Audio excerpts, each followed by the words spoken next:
নারকেলের, এই যে নারকেলের পুর দিয়ে পিঠা বানাচ্ছি। ওহো, হ্যাঁ তো এই কটাই? হ্যাঁ এই কয়টাই। এই কয়টা লাগছে দেখে আমি এক থালা ভর্তি আরো বানিয়ে যে কিচেনে রেখে এসেছি।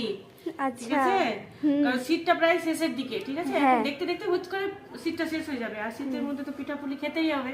হ্যাঁ। ওই জন্য দেরি না করে তো বাবাকে ফোন করে বললাম যে দুটো নারকেল নিয়ে আসো, হুম। আজকে পিঠা পুলি বানাবো। আচ্ছা, এগুলো কখন? ওইরকমই বাবা নিয়ে আসলো, আর আমি তাড়াতাড়ি করে ওগুলোকে মানে ওই কি বলে ওটা গ্রেট করে তারপরে চিনি দিয়ে এটাকে শিরা বানিয়ে হ্যাঁ। দিয়ে পিঠা বানাতে আমি বসে গেছি। আচ্ছা, পিঠাগুলো কখন ভাজবা মা? পিঠা ভাজবো? হ্যাঁ, পিঠা তো ভেজেই খাই। এটা এটা ভাজা পিঠা না, এটা অন্য পিঠা। কিন্তু আচ্ছা। কি দিয়ে বানাবো আমি আর এখন বলবো না, যখন বুঝতে পারিসনি আমি পরে বলবো।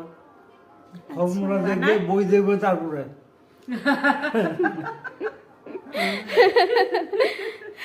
ঠিক আছে, তো এখন বানিয়ে নি, আর বেশি নাই। হ্যাঁ, আর কয়েকটা আছে।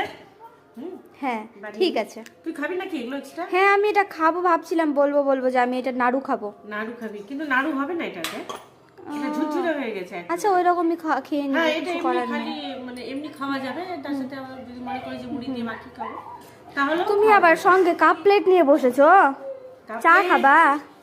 আরে দেখ, এতগুলো কাজ করলে একটু চা খেতে ইচ্ছা হবে, কিন্তু এটা খাওয়া যাবে না, জাস্ট এটা দেখা যাবে। ঠিক আছে, এটা দেখার জন্য রেখেছি, দেখলে মনটা ভরে যাচ্ছে। আচ্ছা, ঠিক আছে, আমি বানিয়ে নিই তাড়াতাড়ি করে। ঠিক আছে। হ্যাঁ।